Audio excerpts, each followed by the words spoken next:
Surprise আমি ঘৰত আহিছোঁ আজি আহোঁতে মানে কিমান বৰষুণে পালে আমাৰ এই অঞ্চলবিলাকো আচলতে পাহাৰুৱা ঠাইৰ নিচিনাই লাগিছে মোৰ আজি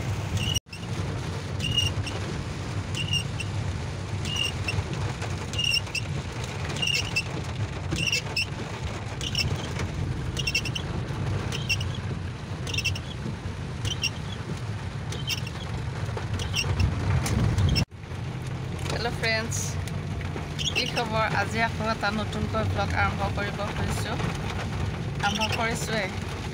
এয়া চাওকচোন কিমান বৰষুণ দি আছে বাহিৰৰ ফালে খেতি পথাৰৰ মাটিবিলাক বৰ ধুনীয়াকৈ ট্ৰেক্টৰেদি হাল বাই থৈছে এতিয়া নতুনকৈ পানী পৰিছে খেতিৰ উপযোগী হৈ উঠিব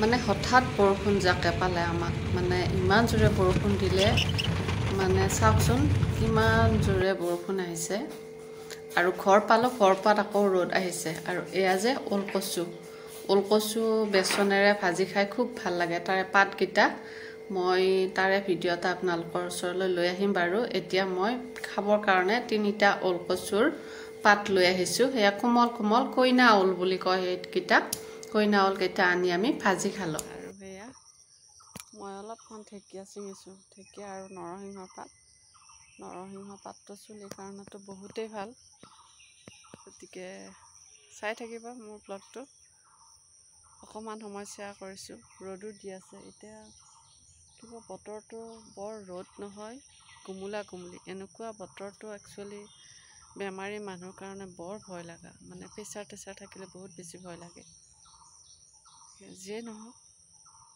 কেইডালমান ঢেকীয়া লৈ যাওঁ সুধা মুখেনো ক'ত যাম ঘৰত আহিছোঁ যেতিয়া আৰু আমাৰ তাতে খেতিডৰাত আমাৰ এওঁ গৈছিলে জোক ওলাইছে বোলে চীনা জোক তাড়াতাড়ি অমিতেদি গৈ যিখিনি মাছ আধাৰ দিব লাগে সেইখিনি আধাৰ দিলে দি উঠাৰ পাছত মানে তাড়াতাড়ি তালা মাৰি থৈ দিলে মই মানে সেইখিনি সময়ত ভিডিঅ'টো আপলোড দি আছিলোঁ সেইকাৰণে মানে যোৱা নাছিলোঁ নহ'লে আজি যোৱাকালিৰ ভিডিঅ'টো ৰৈ যাব সেইকাৰণে মানে যোৱা নাছিলোঁ কিন্তু এওঁ তালা মাৰি থৈ দিলে আৰু যদি যোৱা তেনেহ'লে তুমি নিজে তালাটো খুলি যোৱা বুলি ক'লে মই আৰু তালা খুলি যাব ইচ্ছা নকৰিলোঁ কাৰণ অমিতে ক'লে তাতে বোলে চীনা জোক ওলাইছে বহুত আৰু যিখিনি আছে ভেন্দি আৰু নেচেৰা সেইখিনি সিহঁতে ছিঙিয়ে আনিছে তেওঁলোকে অমিতে আৰু আমাৰেও ছিঙি আনিছে গতিকে আৰু ভাবিছোঁ দে ময়ো নাযাওঁ চীনা জোকৰ বাঁহত আৰু একবাৰ কিনো যাম আৰু সেইকাৰণে চাই থাকিবচোন ঘৰত যাওঁতে আমি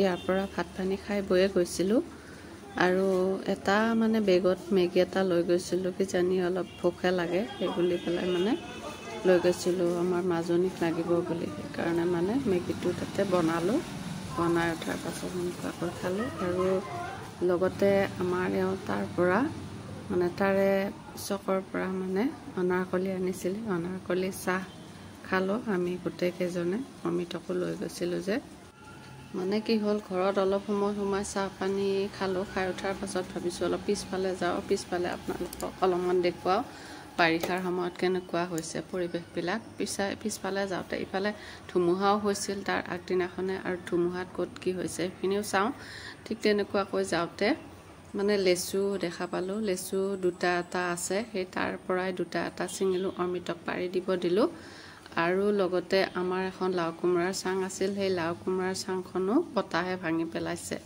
কাৰণ ওপৰৰ পৰা আমৰ ঠানি এটা চাংখনতে পৰি গ'ল তাৰপিছত মানে চাংখন ভাঙি গ'ল আৰু এইডাল গুৰকি জাম আমাৰ ইফালে গুৰকি জাম বুলি কয় গুৰকি জাম পকা গুৰকি জাম খাই মিঠা লাগে তাৰ পৰা দুটামান ছিঙি ল'লোঁ জানৰ কাৰণে যিখিনিৰ কাৰণে এটা বহুত বেছি পকা নাই 2টা নে 3টা আছিল তাৰ পৰাই এনেকুৱাকৈ ছিঙি ল'লোঁ লেচু বেছিকৈ নাই চব বাদুলিয়ে খাই সৰি গ'ল তেনেকুৱাকৈ 2টা লৈছোঁ কেৱল জানৰ কাৰণে লেচুটো লৈছোঁ তাৰপিছত যেতিয়া আমৰ ঠানিটোৰ কাষলৈ গ'লোঁ তেতিয়া দেখা পালোঁ যে আমবিলাক যে ইমান থোপাথুপিকৈ বেছিকৈ আম লাগি আছে সেইবিলাকো সৰি আছে সেইখিনি দেখা পাই ভাবিছোঁ এনে আধালানি হোৱাতকৈ এয়া গুৰকি জাম আৰু লেচু সেইখিনিয়ে লৈছোঁ বাৰু বেলেগকৈ আৰু অনা নাই আমাৰ এই ডাঙৰ ছোৱালীজনী মানে তাই তাতে আমবিলাক দেখা পাইছে। দেখা পাত ময়ো গৈ পেলাই আমখিনি এনে আধালেনি হৈ যোৱাতকৈ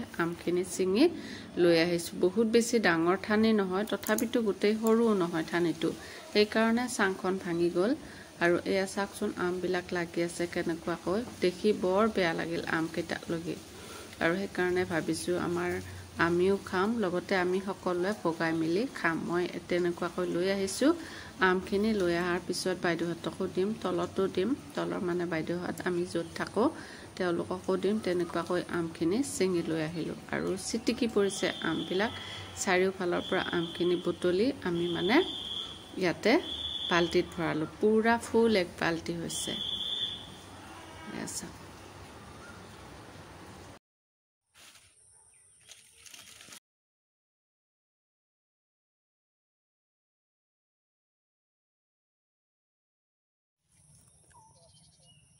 ৰ'দ দি আছে, কিবা ঘুঁহিয়া ৰ'দ দি আছে ইয়াতে একদম। যোৱাকালি বৰষুণত ইয়াতে পানী হৈছে অলপমান, অলপ দ ডবলবিলাকত পানী হৈছে, খেতিৰ উপযোগী হৈছে আৰু। কিন্তু কঠীয়া চঠীয়া পাৰিব হোৱাই নাই। কঠীয়া তলিবিলাকে অলপ ওখ হৈ আছে, সেইখিনিত মানে পানী উঠা নাই। মই এনেই ইয়াতে আহিছোঁ, ঢেকীয়া ৰাজ্য। এইবিলাক ঢেকীয়া ধাম ঢেকীয়া আছে। মই আমাৰ বস্তিৰ পৰাই ছিঙিলোঁ। নতুনকৈ বৰষুণ দি উঠাৰ পাছত মানে পথাৰবিলাকত পানী পৰিছে যেতিয়া, সৰু সৰু মাছবিলাকো আহিছে। ভাবিছোঁ অলপ মাছ তাছ কিবা আহিছে নেকি চাওঁ। সৰু সৰু পোনা মাছ যে, পোনা মাছ জেঠৰ মাহত খাব লাগে, যথেষ্ট পৰিমাণৰ চকুৰ পাৱাৰ বৃদ্ধি হয়। আৰু ঠিক তেনেকুৱা সময়তে ঘৰ আহি পাওঁতে ৱাটাৰ ছাপ্লাই পানীটো আহিল।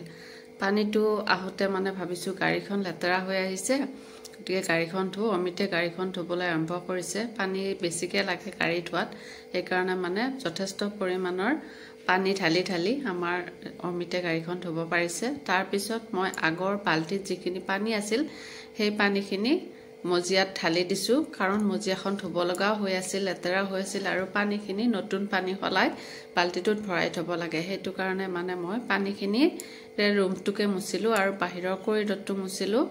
তাৰপিছতে মই মজিয়াখন ধুনীয়াকৈ ধুইছোঁ, কাৰণ আমি তাতে যিহেতু নাথাকোঁ। তেতিয়া মানে 2:30-3টামান বাজিছে সেইটো সময়ত। আৰু সেইখিনি ধুনীয়াকৈ মানে ঝাৰুৰে সাৰি দিছোঁ। আৰু এয়া পানী পূৰা অমিত থকাৰ কাৰণে এক বাল্টি পানী ভৰাব পাৰিছোঁ। হ'ল আৰু আমাৰ যোৱাৰ সময় হ'ল। এতিয়া ঘৰটো মুচিলোঁ, পানী ঢালি ঢালি মুচি উঠাৰ পাছত সেইখিনি তেনেকৈ থৈ যাব ওলালোঁ। কঁঠাল এটা ল'লোঁ ভাজি খাবৰ কাৰণে, কঁঠাল এটা ল'লোঁ। কঁঠাল ভজা খাম, তই খাবি নেকি? হে কঁঠাল ভজা খাবি? দে আমাৰ ঘৰত লৈ যাম তো আজি।